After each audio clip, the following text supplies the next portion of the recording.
this is an ordeal for me, because I'm coming after 6 fantastic women who've delivered the earlier addresses. And looking at them, I was thinking, maybe instead of coming here, I should go straight out. Because honestly, the kind of work that they've done is awe-inspiring. The second reason why I feel very, very humble is because this is the Neera Desai Memorial Lecture. Our paths kept crossing, but chiefly it was when Sparrow was designed and constituted that we had the maximum number of meetings. But besides that, she used to walk around Shivaji Park, and I used to go in the opposite direction. So it was always wonderful to catch that smile first thing in the morning before you faced a world that was frowning. We didn't always have time to stop and even exchange pleasantries. But with some people, I don't think words are required. I think just a wave of a hand and a smile is enough for the connection to continue. My other connection with SNDT is that my mother did her GA from this university. In the old days, it used to be called GA.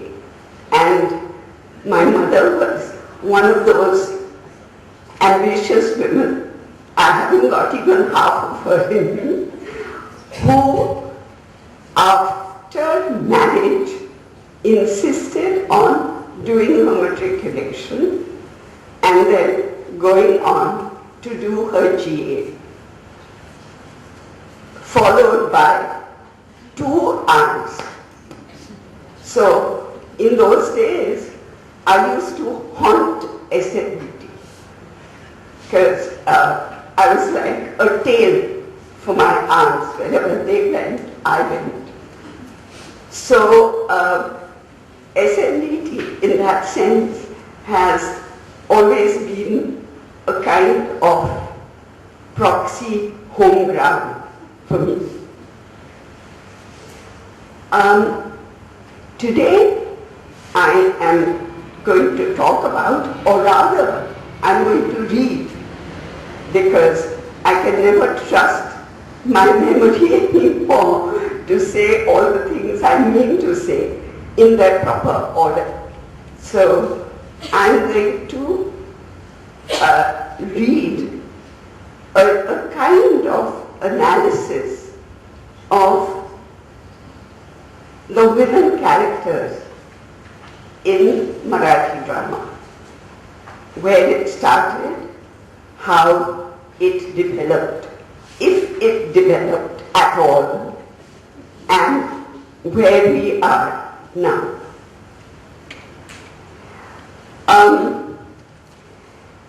In 1899, Deval, G.P. Deval, wrote a play called Shanta, Sangeet Shanta. It was at the height of the reformist movement, and women's issues were very much part of the entire drama that was taking place. There were always, as there are even today, the liberals on one side, who in those days were not called secular, and there were the rightists who held on to conventions. So Desai belonged to the liberal reformist party. Against him stood a lot of playwrights who wrote things like Stri Shikshan Natika, which told you exactly how terrible the world would be if women were educated. This was a dangerous path for us to follow. But the remarkable thing is that Sharda has survived. Nobody has heard of the other plays, because Sharda was a forward-looking play. It dealt with the issue of young women who have not even achieved puberty being married off to older men. And in those days, when women were supposed to be voiceless,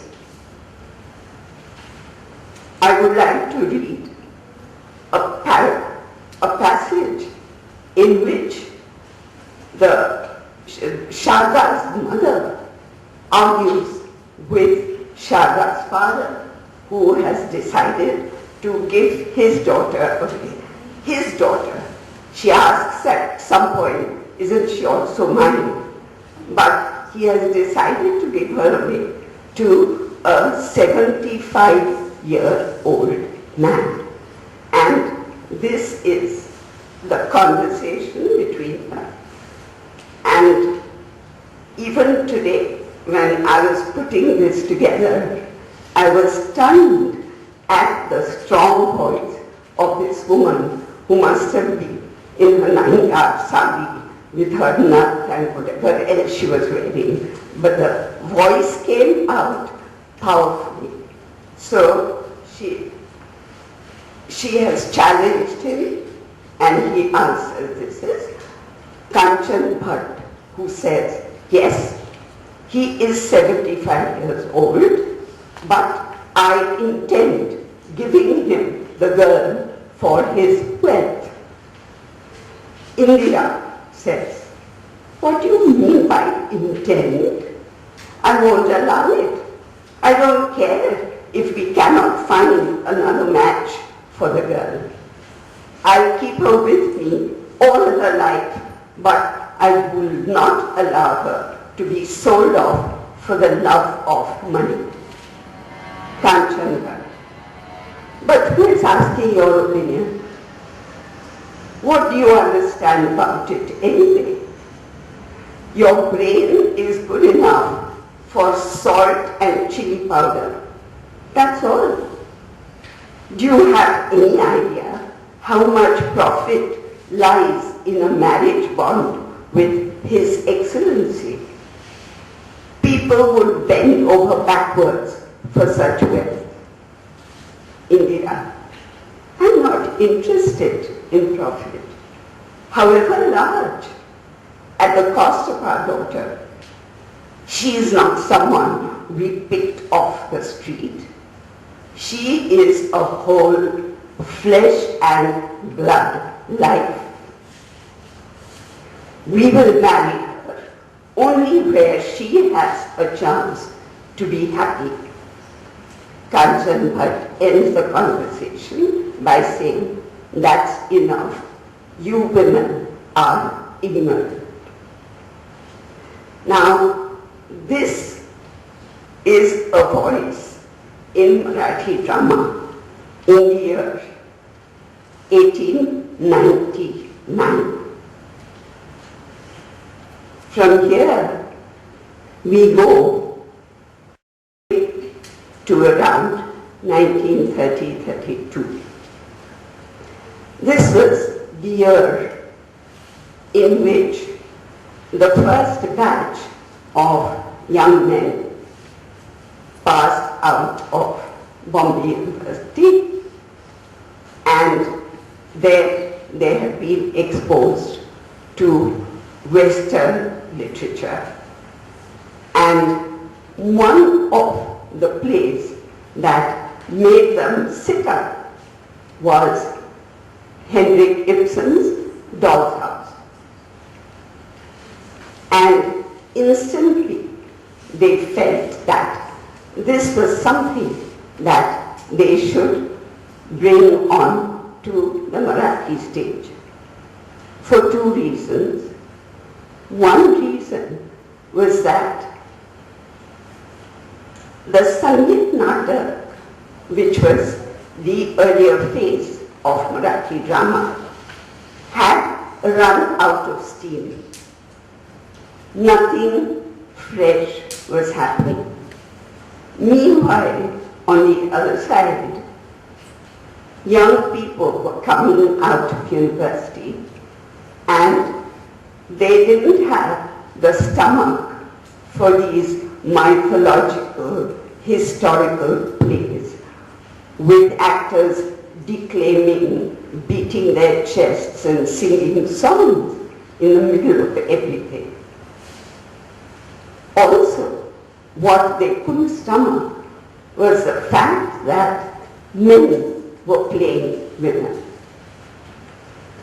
So something had to be changed. And the young men of those times were the ones who were going to do it. So a group of them got together and set up a theatre group called Natya Manvandar, which is Theatre for Change, and decided to do Doll's House in Marathi. The play was translated, it was read by the group, and suddenly when they imagined this play on the Marathi stage, they got cold feet. Because here was a woman who was leaving her home, her husband, her children, in order to discover who she was. For us, it didn't matter who the woman was. She was, kitchen salt and chili powder. And to present this kind of play in front of an audience with values like that was too big a leap for them. But there were other playwrights who were also writing modern plays, and those could be adapted. After all, what was a modern play? It was modern because it endorsed certain values, new values. But in terms of the aesthetics of theatre, it also meant a play that was structured with 3 acts instead of 5, and each act having only one scene rather than the multiple scenes which otherwise Sangeet Nataks had. So the play which they chose fitted this, and it was translated, it was rehearsed, women took women's roles. But the irony is that the original play questioned the human tendency to think of human beings in black and white. The modern playwright, the modern novelist, thought that this belonged to the days of melodrama, that the realistic play had to show human beings in shades of grey. Nobody was completely evil. Nobody was completely good. So this play called The Gauntlet challenged this idea of black and white and promoted the idea of human beings being looked at with compassion. That all human beings, men and women, could make mistakes, could err, but each one of them also had certain virtues, and therefore there was a balance, and this had to be understood. Quite typically, when this play was adapted and staged, there was a lot of compassion for human weakness. But all that compassion was shown by the women towards the men. The men were having their affairs, etc. And because human beings are grey, the women were saying, it's okay, after all, they are human. The women had to be completely white. There could be a little bit of grey here and there. For instance, the young daughter goes out and plays badminton or tennis or something like that, which was a kind of sign of modernity creeping in. But there was always a limit to how far she could go. There was no limit to how far the men could go. Now, Ibsen still remained a kind of ideal. That was realism. That was a man who was tackling women's issues in a realistic manner, in a path-breaking manner. And somehow we had to get there. I read out a small comment that a very well-known established critic called Madhav Manohar made with regard to Ibsen.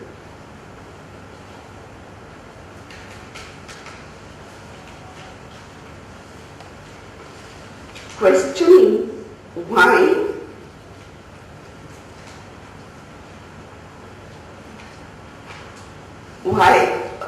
Marathi drama was stunted, he thought it was. He said probably one of the main issues was that it had started running after Ibsen without fully understanding what he was doing and how he was doing it. And here he says, there is only one playwright today who has absorbed Ibsen in his totality. His name is Vijay Tendulkar.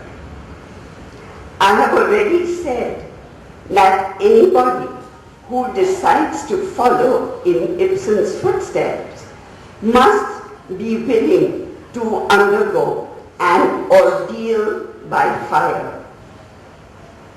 This young, highly talented playwright is going to be the first victim of that ordeal.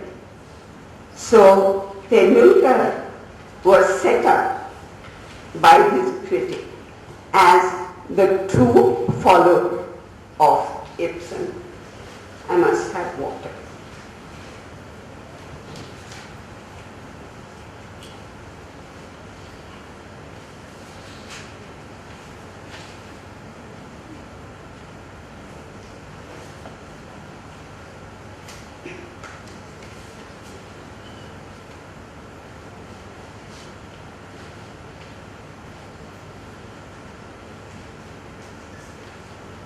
So since Tendulkar was identified by Madhav Manohar as the playwright of the future, his women characters hold a special significance for us, which is why in the rest of this essay, I want to examine who those women were and in which way were they heralds of the future. Reading Tendulkar's Shanta Gokhale चालू आहे. Sakhanam Bainder, Gidhari and Kampa. These are the four plays that I'm looking at. You realize that the women characters actually suffer from a well-known female syndrome called victimhood. Nothing that happens in the course of the plays actually alters this basic fact. The playwright once said in a lecture which he gave, I can never proceed to write a play unless I see my characters as real life people, doing things by themselves, living persons with their own minds, ways, and destiny. Destiny is the end to which combination of the character's nature, socio-cultural circumstances, these are the things that drive her to her destiny. But of course we know that when it's not real life, when it is drama, there's a very strong hand driving that destiny, and that hand belongs to the playwright, and that hand is driven by the kinds of values that the playwright holds. So in saying that all this is out there, Tendulkar is not really being sharp enough to understand that he plays a very important role in what happens to his women characters.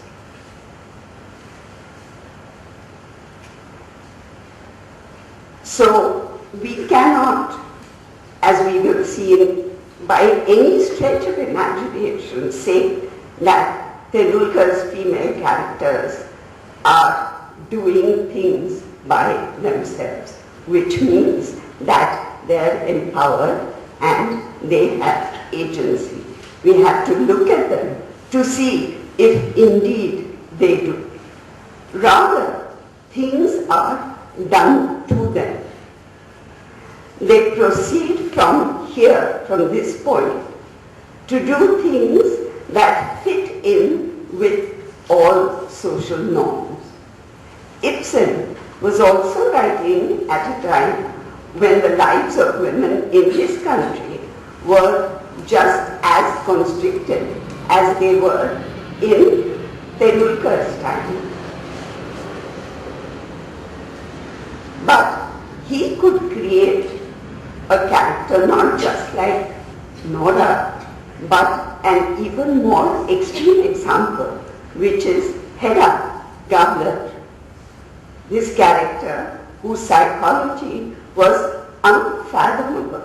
You didn't know why she was doing what she was doing, and whose reality, I mean, if she was a real figure, then it had to be measured and assessed within the logic of the play, not by some outside criteria.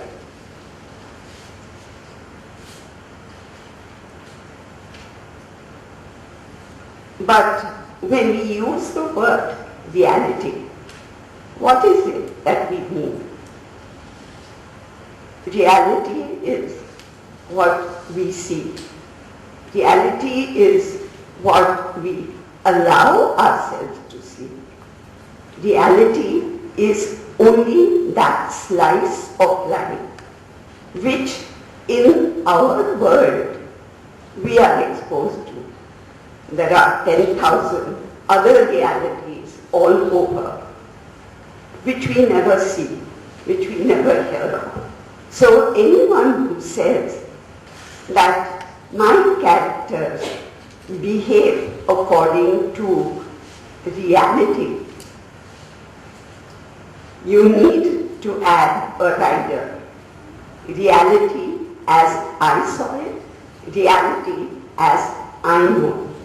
In Tendulkar's case, this is an extremely important point to remember. What was he? What was his reality? He was, in his early life, a struggler.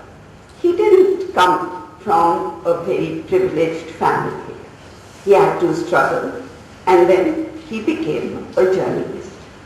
Now, struggling and journalism together expose you to a certain kind of life and a certain range of characters who are, in those days were, mainly male.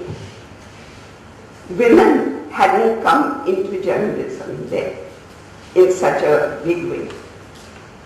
So, when Tendulkar is challenged about his male characters, like Sakharam, or the male characters in Vidhari, then these are kinds of answers which he gives. About Sakharam Binder, for instance, he says, I never met a man like him, but I was once told about a man who was a binder by profession. He owned, or he worked in a printing press in a small town and lived a strange kind of life. He did not marry, but was on the lookout for women who were thrown out by their husbands, whom he brought home and stayed with till one of the two got fed up with the other, and then they parted.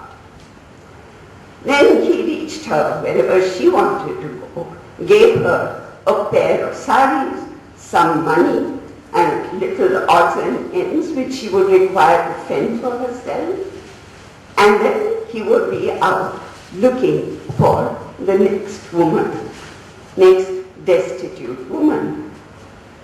Now, except in the case of one of his plays, which I'm not examining here, Mitra Ki Goshta, which suggests a lesbian relationship, where he did meet, or he did see regularly, a woman who suggested this character of Mitra to him. That is the only exception.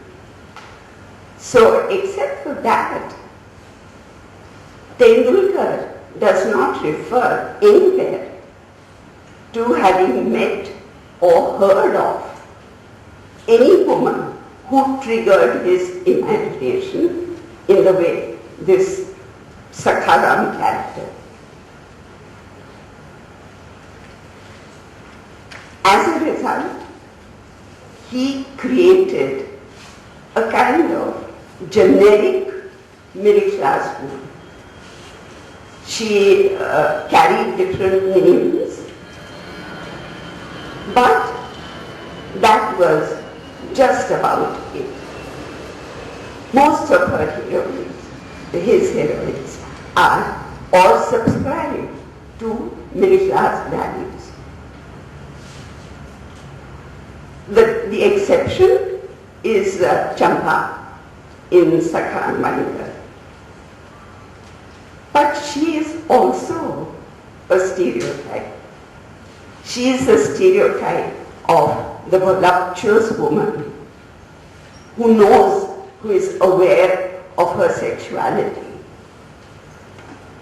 who is capable of seducing men and does do so, sometimes unknowingly, sometimes knowingly. Now, Marathi literature is replete with women like that, because with every sweet little heroine who is dressed in pastel shades, and there has to be a counterpart who is the Champa kind of character. So Champa also is in that sense a stereotype, and we know this by the male gaze. What are these men saying about her? Sakharam and his friend Dawood both drool at the sight of her. I mean, there's no other word for what happens to them. They're literally drooling. Her husband himself describes her exclusively in terms of her physical attributes. He says, Champi is lovely. Big buttocks like this, big tits like this. She might look and sound as though she is empowered, because on stage, when Lalan Saran entered, she would enter with this kind of aplomb, with her hands on her hips, looking straight at the men. Fine body language, suggestive empowerment, but ultimately she was a victim. The only difference was that she had not allowed her husband to throw her out. She had walked out because she couldn't take his sexual perversions anymore. But having walked out, she didn't set up a, say, pan bidi shop, or these are things that women do. Instead, she found shelter once again with Sakhara under a contract that was almost one day. There is not a single instance of any one of Tendulkar's women characters who express sexual desire as a natural human instinct. Even for his male characters, sex has more to do with power play than pleasure. It is within this context that we will now look at some of the female characters to see whether he could be bracketed with Ibsen the way Madhav Manohar did in trying to create a new, although not unbelievable, woman through his plays, or whether he was merely content to point a reproachful finger at society without allowing his women to rise against this society in an effective way. So the first person that we are looking at is Leela Benari, who is the protagonist of Shanta Gokhale. She has always been looked upon as something of an icon for young women actors. Her last speech is still a favorite speech for any young woman who is giving an audition. Many of them used to come to her and ask for guidance so they could go and speak the speech as she spoke it. It is amazing that none of these young women had any moral problems with this speech. We were so full of them that when I said, how far have we come? To me, this is one of the pointers of our not having come far at all. Because if young women don't see what is wrong with that speech, then who can? So, Leela Penare, this play was first staged in 1968. So in a sense we can say, okay, it was back then. But then Shanta was even better. So let's not say that the times have anything to do with it.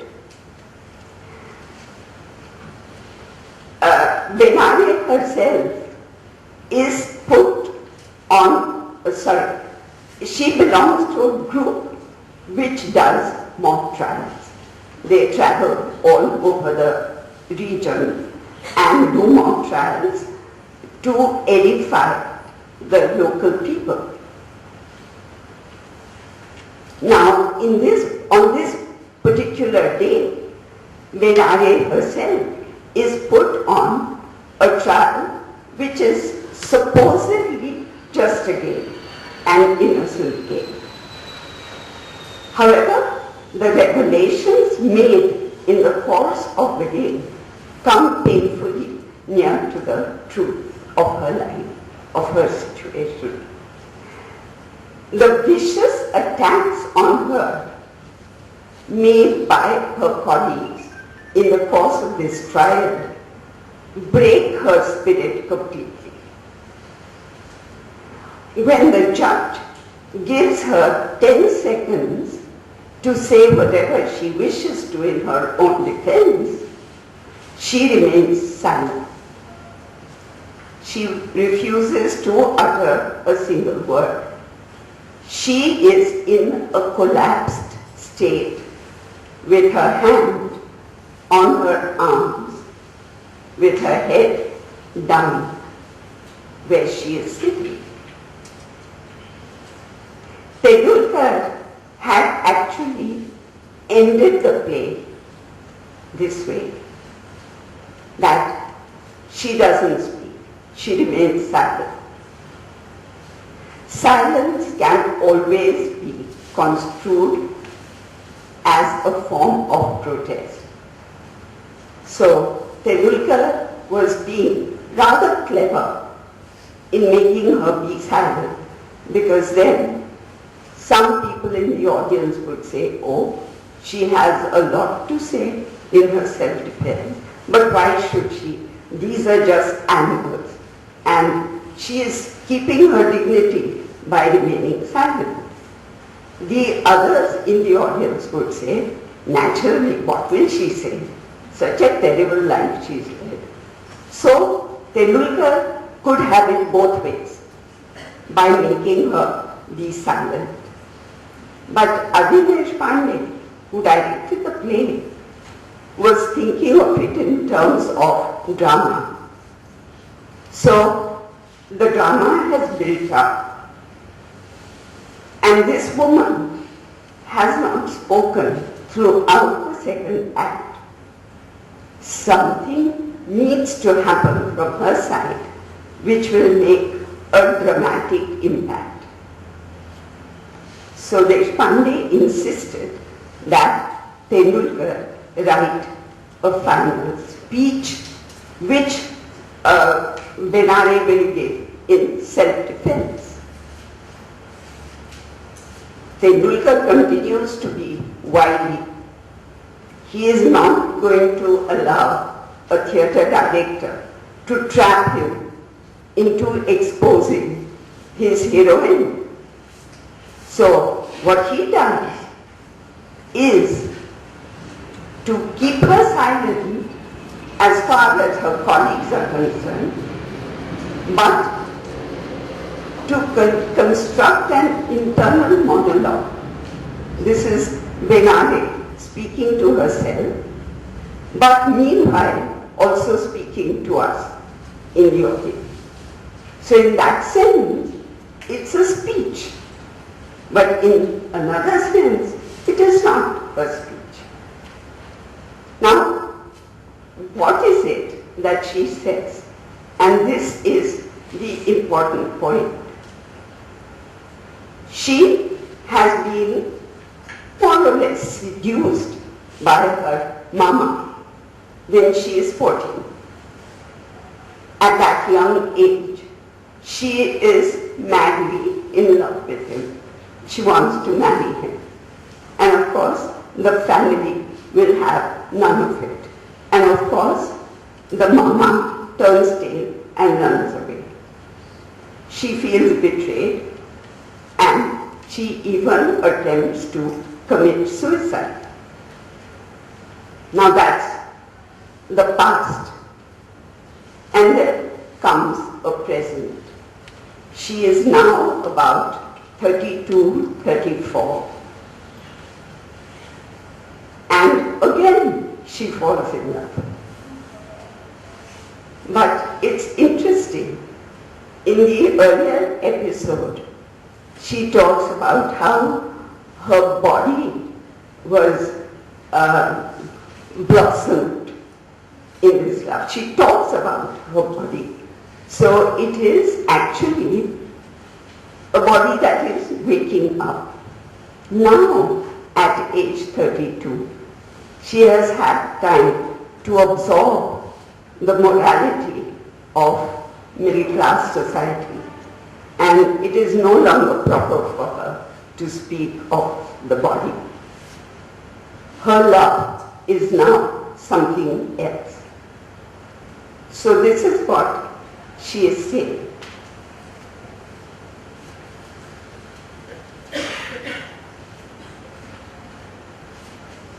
First of all, about her first love, she says, I accept that I sinned. Now this is a woman looking back. How has she sinned? But she accepts. She thinks she has. I loved my mother's brother. But in the strict discipline of my home, he was the only man who was near me when my body was blossoming, etc. Her young age and the new sensation of a growing body become Benare's excuse for giving in to the demands of her body at that time. But with the lesson that affair has taught her, she thinks she is now safe from making the same mistake. But she is wrong in another way. Here she says, I loved once again as an adult, intensely. I thought this was different.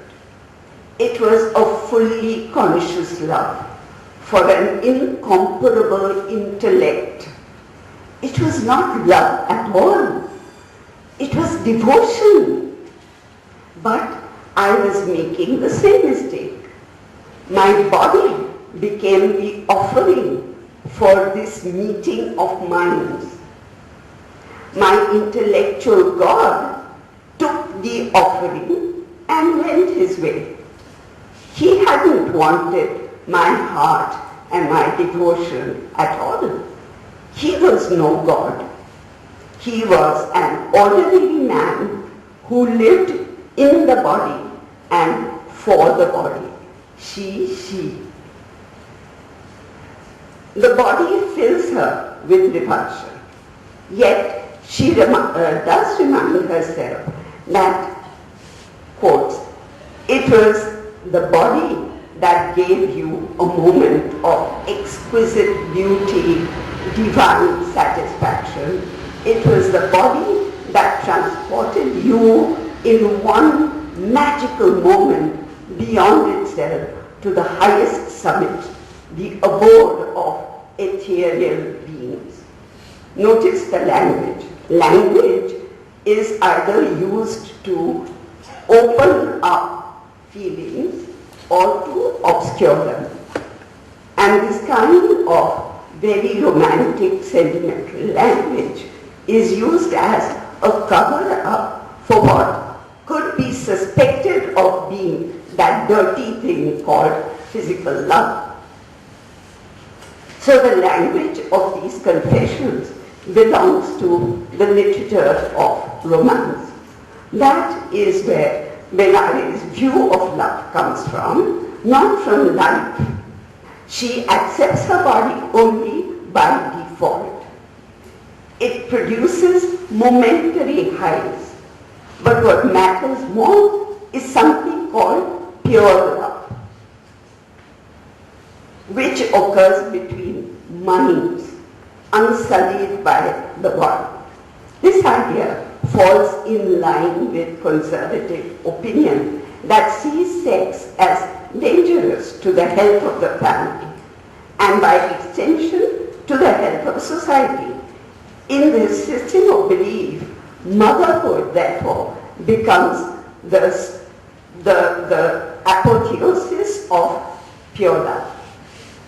It sanctifies the physical act that led to it. Motherhood is thus the ultimate reward of the female body, of which it is the true and only function. This view is actually expressed in the last lines of Benare's final monologue. She says, "Now the body holds the witness to that moment, a tender, tender shoot. I want to keep this body now for him, only for him. Again, like all conventional mothers to be, the child she dreams of is a son. However, her nurturing body alone is not enough to give the child a bright future. He must have a father that he can claim as his own." Benare says he must have a home, security, he must have social prestige. This conviction has allowed her to humiliate herself even more than anything that her cruel colleagues have done to her, because she has gone around asking every man of her acquaintance to marry her in order to give her child a name and security. Now this play was staged in 1968. I bring in another play which looks at the reality of her situation much more realistically. In 1992, Prashant Darji wrote Char-Chauki. Here again, Benare is a school teacher. The protagonist of Char-Chauki has been a school teacher and is now the principal of the school.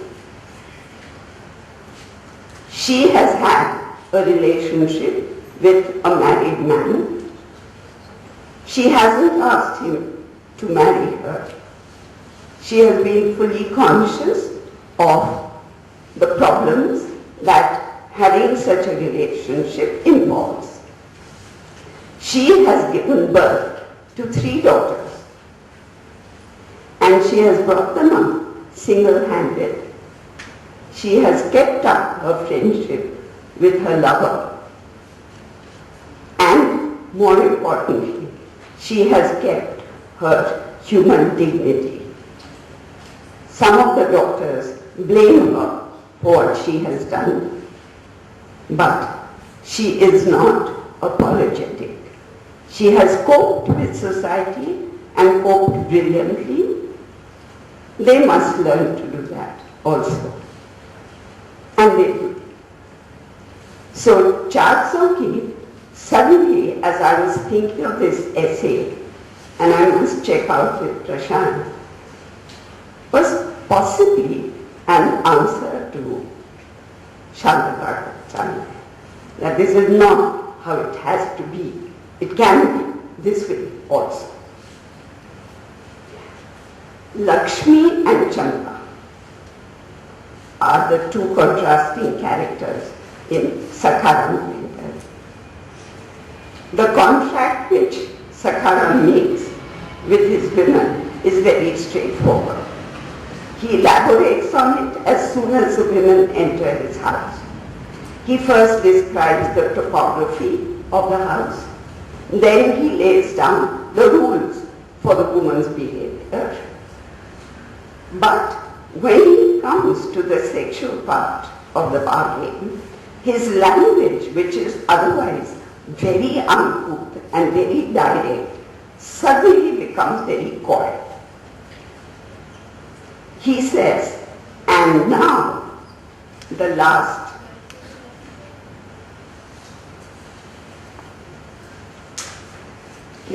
thing, you will have to live here as a wife. A sensible woman should have no problems understanding what that means.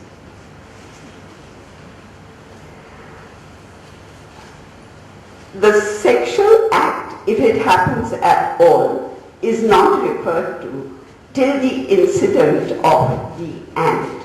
Lakshmi has fallen in love with a male ant, and that male ant is actually a symbol of her own sexual desires which have not been fulfilled. And this is how she speaks to the ant. You rascal, trying to fool me, are you? I know you out. I know you inside out. But back you come again. You want to eat every day, huh? You won't get anything now. Didn't I say no? Don't look at me like that. Go away. Go on. Go away. He's all over the body, the pest. I'm telling you, don't you dare come near me. And she begins to giggle. Don't, for God's sake, watch out now. If you climb up to my lap, I'll give you a clout. Get away from me, the sticky pest. Sticky pest. You're not going to get a thing today. Why do you trouble me every day? Get off my body first. And she's giggling. And listening to this from the other room, Sakharam is aroused. Lakshmi doesn't arouse him, but the way in which she giggles, which expresses her physical desires, arouses him. So there are two ways in which men are allowed to have sex. One is when the woman does something to seduce, and the other is when they drink. Sober men don't make love to sober women. Out.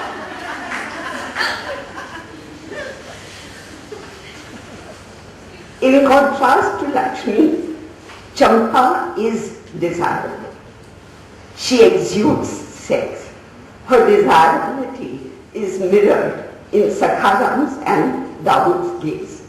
She has not been abandoned by her husband, as I said. She has walked out of the house herself. But unlike Lakshmi, her situation with Sakharam is exactly reversed. So, Sakharam needs to hear Lakshmi's giggle in order to be aroused. And Champa needs to deaden her feelings with alcohol in order to endure sex with him. Champa's relationship with Dawood happens offstage we won't go into this because it's a relationship which simply isn't explained. It is a big question mark. We just hear about it. We hear that she goes and visits it. We have no proof of it. It is also a canard that Lakshmi sets going. Is it just a canard or is it actually happening? One doesn't know. But it is enough that Sakharam believes Lakshmi. Now, a strange thing happens to Lakshmi. Egged on by her, he kills Champa in a jealous rage. Horrified by what he has done, he is completely immobilized. He doesn't know what to do with this body, which is now lying dead. And at that moment, Lakshmi takes charge of the situation. And she says, don't worry, we'll bury him. And Sakharam and she together dig up a hole in the house where Champa is buried. So, strangely, Lakshmi is the one who becomes one of the few female characters in Tendulkar's work to acquire a new dimension. All the other women stay where they are, feeling sorry for themselves, expecting to be sympathized with. Lakshmi is different. She grows. She becomes a statue of confidence. She grows from weakness to strength. But what is it that gives her this strength? Now this is Tendulkar writing, and there's a lot of conviction in this last scene. What is it that gives her this strength, which none of his other women have? It is her belief in conventional values. So the strong woman is the one who believes that the husband is God. She's not married to Sakhana, but when she's talking to him about Champa, she says, look at the difference, and she whips out her Mangal Sutra to show him, look, we are not married, but I wear this in your name. So, I am the ideal woman, and the ideal woman is a strong woman. All other women are victims. So, we go. What's the time like? I think I'm very yes. One. We'll go to Kamla. And for this, I'm going to read out the most significant passage in this play, which is about, again, a middle-class woman who is happy enough with her lot. Her husband is a journalist. He's an investigative journalist, apparently doing well. I don't know in which world a journalist has a Buffet house, but he does. Their bedroom is upstairs. So obviously they're doing well, and she doesn't have much to complain about until the time when he brings Kamla home. Kamla, of course, is going to be displayed in the press club to prove to people that women are being sold and trafficked. I could buy this woman for 2,300 or whatever. So it's an easy thing to do. Now, there is some time that Kamla and Sarita, the wife, spend together, and it is a lovely conversation. Sarita, do you like this house, Kamla? Kamla, it's got everything, just like a dream. Really, where does he sleep? Who? He? The one who bought me? In the room upstairs. Then the room upstairs must be the finest of all. No little ones? What little ones? Children? We don't have any. Why? Why are you silent? Why aren't you saying anything? No reason. God's ways are strange. Such a big house and... Yeah, Sarita, yes, Kamala. This house, it devours us. It is so empty. Kamala, did you take any treatment? Sarita, yes, no effect. Kamala, the Sahib must be very upset. Sarita, of course. Then Kamala is silent again. Kamala, can I ask you something? You won't be angry. No, go on. How much did he buy you for? Sarita is confused. What? No, I said, how much did he buy you for? Sarita recovers. Me? Look here, Kamala. And then she changes her mind. For 700 rupees. My God, 700? Why? Was it too little? It was an expensive bargain. If you pay 700 and there are no children, then he has to pay for clothes, for food. He must be very unhappy, really. Sarita, how many children do you have, Kamala? Kamala, I will have as many as he wants and work as hard as you want. I can work hard from morning to evening. Does he have property of his own? Desai. Who? My master? No. This is all. A farm? No. That's bad.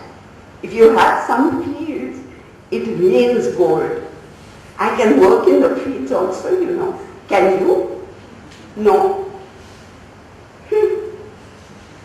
What are you thinking, Kamala? Nothing. You must be thinking something. Tell me.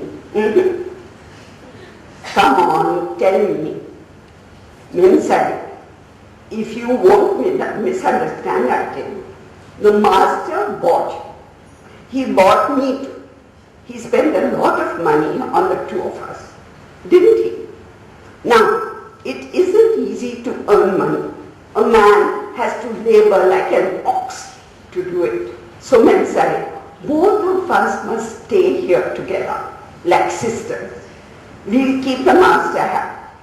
We'll make him prosperous. The master will have children. I'll do the hard work and I'll bring forth the children. I'll bring them up. You are an educated woman. You keep the accounts and run the house. Put on lovely clothes and make merry with the master. Go out with him on holidays and feast days like today. I can't manage all that. And we must have land of our own. Don't worry about it. That's my responsibility. 15 days of the month, you sleep with him. Other 15, I'll sleep with him. Agreed? So, Sarita is completely gobsmacked. She has never seen life from this viewpoint at all. And suddenly she does. She sees herself in this context and she sees that with all the goodies that she has, she is still a slave and her husband is still the master. But what happens? After her eyes are open, she is still Leela Binay. Jaise the. Nothing happens. Because this man gets sacked and he naturally, what does a man do when he suffers a setback? He drinks. So he drinks. and he saws it completely. And suddenly, Sarita's womanly compassion wells up. This wonderful journalist has been sacked, and now, poor fellow, he is drunk.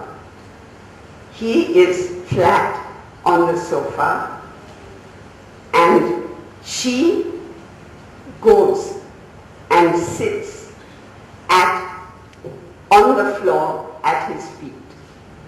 Now, let me tell you, this is the kind of power that translators have.